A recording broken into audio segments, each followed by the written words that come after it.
Hello guys, magandang hapon. Here I am again, Blademan Iloilo, nagbabalik to give you another shipping updates.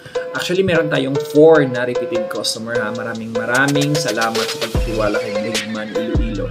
Okay, yung first na i-share natin is from Pampanga kay Sir Vincent. Ito yung isa sa mga repeated customer nagpagawa ulit. Okay, Sir Vincent, ito na yung matagal natin na project knife actually. Nilagyan ko na siya ng tawag dito ng maliit lang na belt clip. Pangit naman kasi pag malaki yung belt clip natin. Okay. Tapos ito yung mangrove na wood para sa scale. Ayan, may red liner din.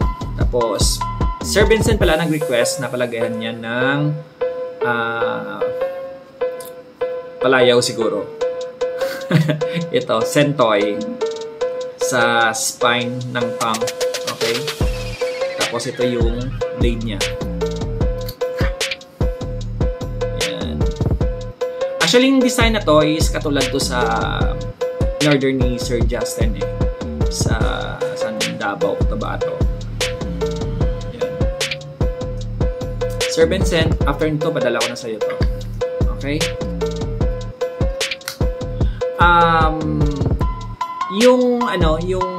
Yung scabbard na ginawa natin also is Kydex din, pero yung pattern is Marpat, no?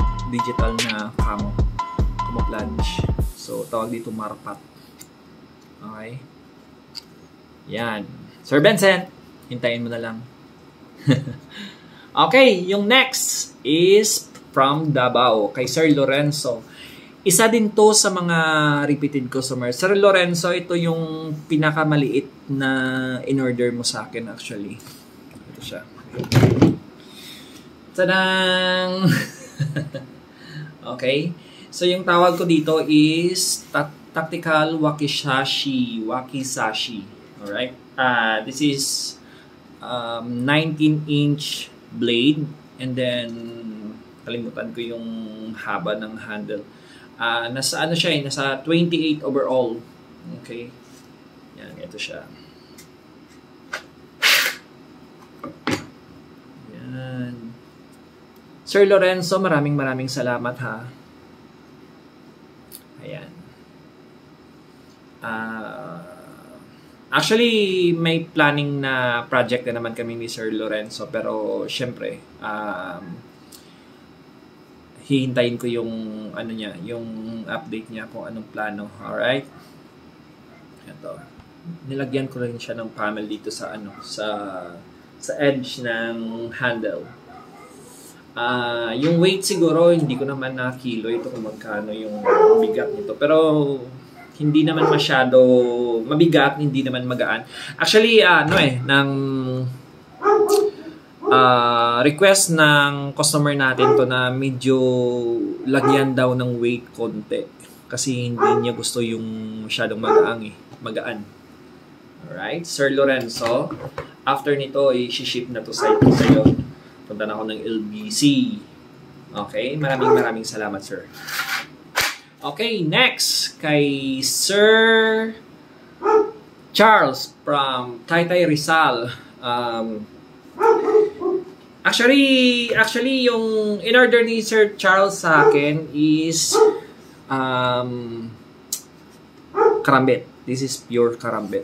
C-curve kasi. Sir Charles, mag-ingat ka. Baka maputol yan yung kamay mo. Hindi sir, si Sir Charles kasi hindi siya mahilig sa mga patalim Pero ang dami niyang patalim, mga mahahaba pa. Nag-usap kami nung isang gabi, naku, walang hilig sa knife si Sir Charles. Anyway, Sir Charles, ito na yung karambit mo. Ito na. Kahapon kasi dapat umaga gagawan ko ng scabbard yung 8 order na to. Pero syempre delay, may mga adjustment kasi sa scabbard kasi yung texture ng mga handle natin is random to hindi to pare-pareho at saka tugma.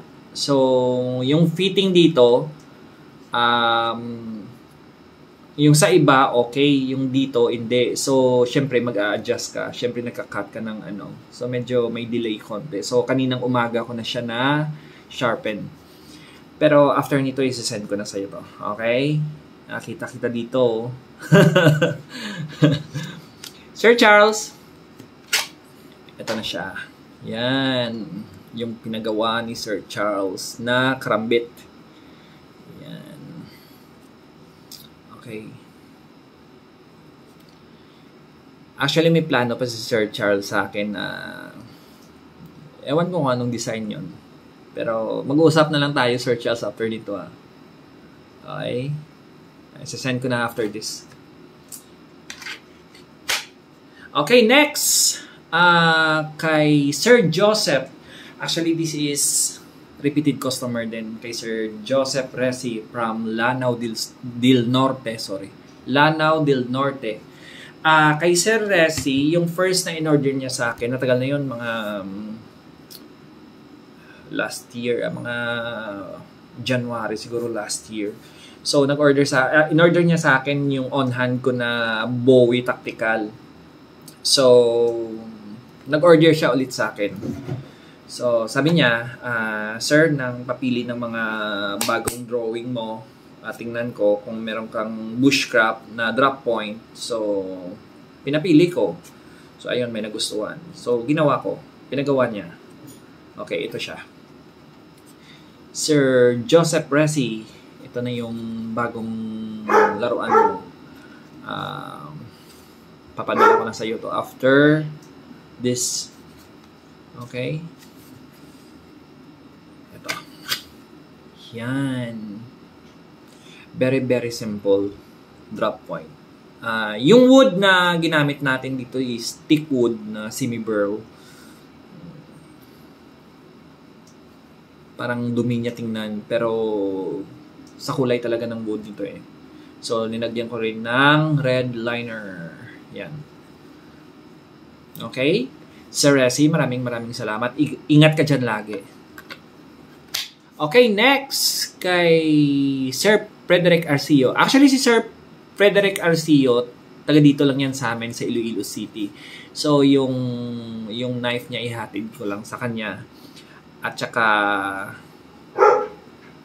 kukunin na ng tatay niya. Sir Frederick, mag-isip ka na ng ano mo, ng bagong design mo, gawa naman kita. Alright?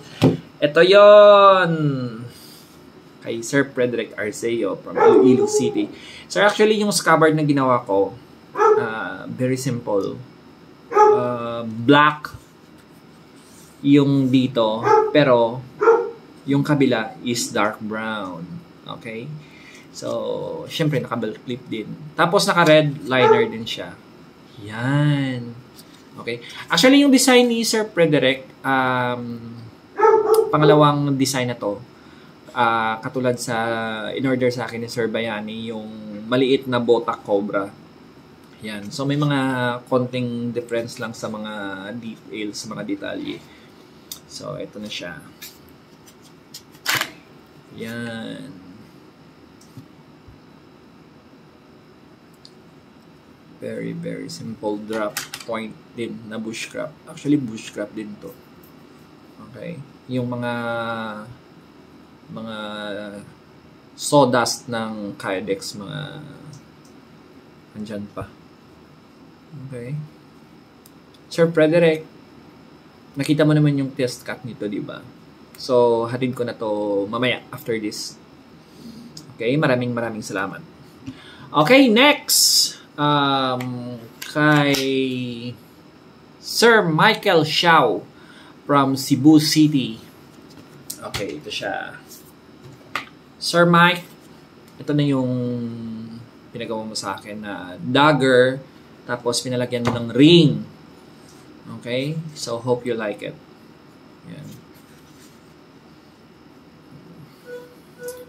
Medyo natagalan ako dito kahapon kasi yung adjustment ng lock ng Kydex natin, syempre medyo mahirap kasi yung curve ng blade mo is pa ganun eh.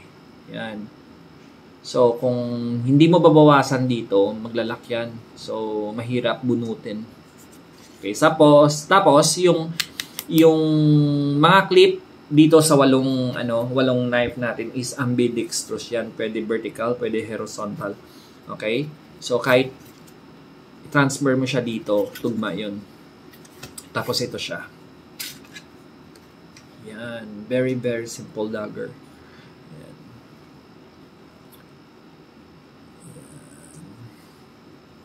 Sir Mike, ito na yung dagger mo ho. Padala ko na to sa iyo after this. Okay, Sir Mike, maraming salamat. Update na lang kita pag nasa LBC na ako. Okay, maraming salamat. Okay, next. Yung last na, hindi, may second to the last, sorry. Second to the last. Kay Sir Jordan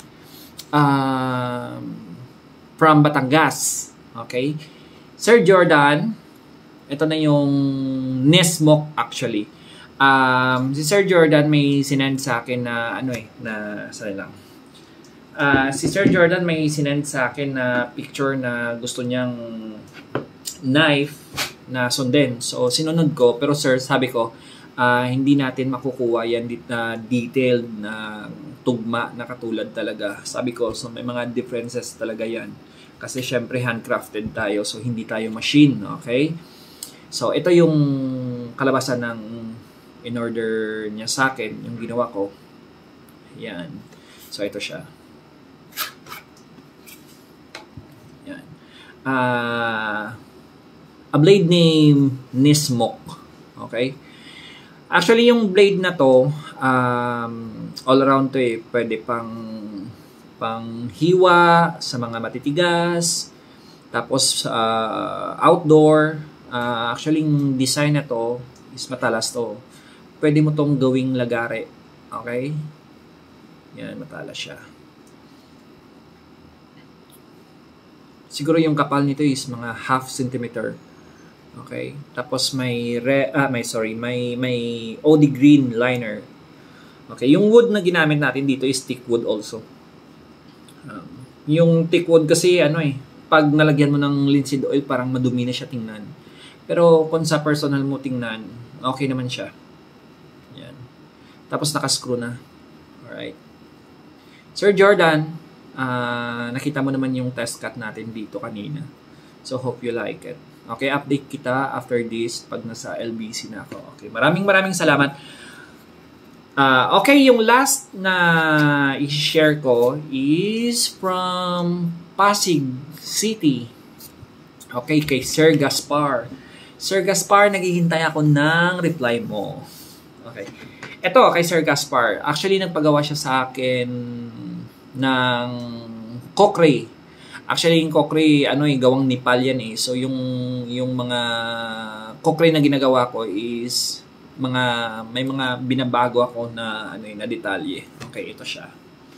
Tapos nag-request si Sir Gaspar sa akin na yung Kydex is parang carbon.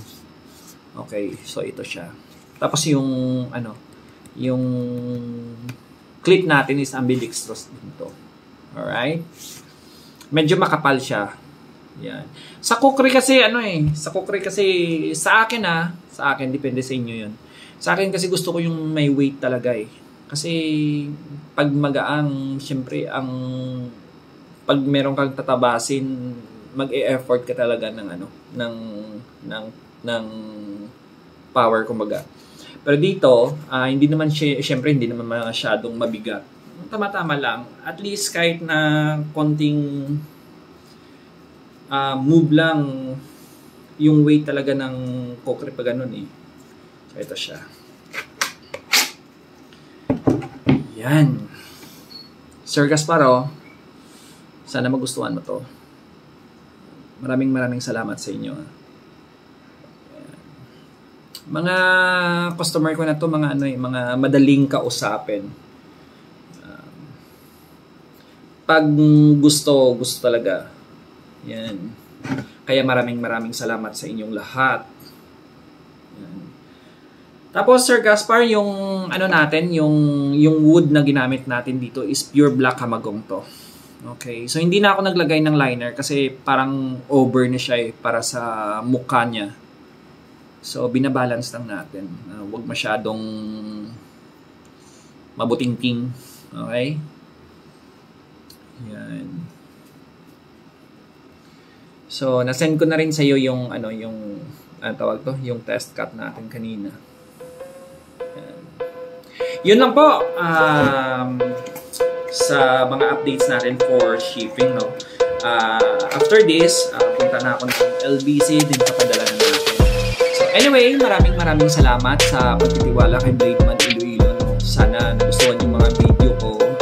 Pwede nyo rin ako i-hit follow sa page ko sa Blademan Iloilo, at saka don't forget to subscribe my channel sa YouTube.